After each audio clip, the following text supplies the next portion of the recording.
अस्सलामुअलैकुम viewers and welcome. ये KSE 100 का वीकली ग्राफ है। इस वीक में 711 मिलियन का वॉल्यूम रहा एज़ कम्पेयर टू 382 मिलियन, और ये तकरीबन 90% ज़्यादा है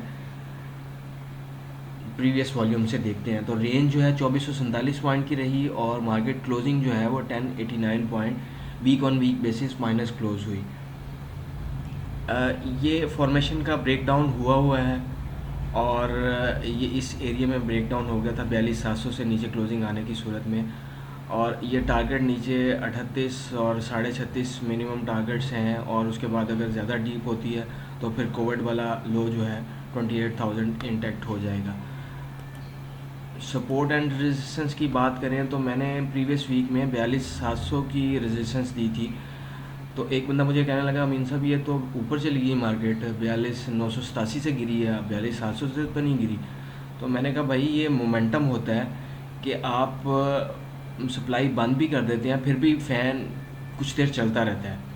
तो ये सप्लाई ऑलरेडी जो पाइपलाइन में होती है उस वजह से बाज़-औक़ात मार्केट उधर ही ब्रेक कर जाती है, और बाज़-औक़ात मार्केट थोड़ा सा पेनिट्रेट भी कर जाती है उसको। तो ये एरिया होता है 42,700 का एरिया था रेजिस्टेंस के तौर पे, और 40,600 की सपोर्ट थी जो मैंने डिस्कस की हुई थी प्रीवियस वीडियोस में।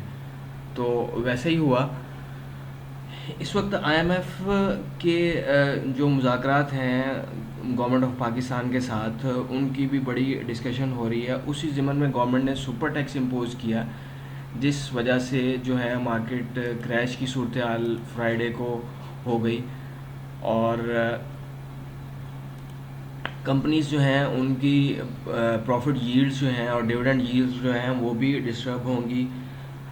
और अहम बात एक ये है इस वक्त कि जब पार्लियामेंट से अप्रूव होगा तो उसके बाद ही स्टाफ लेवल की मीटिंग्स जो हैं, स्टाफ लेवल एग्रीमेंट होगा IMF के साथ, और फिर जो है वो ये एग्रीमेंट साइन होगा।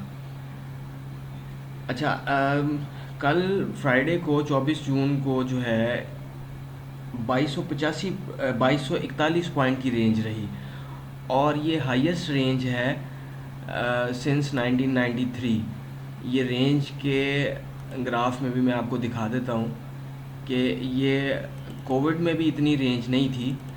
कोविड में भी मार्केट जो है वो 2200 पॉइंट से नीचे ही रेंज रही। ये कोविड की रेंज थी 2017 में, जून 2017 में 2285 पॉइंट की रेंज रही थी।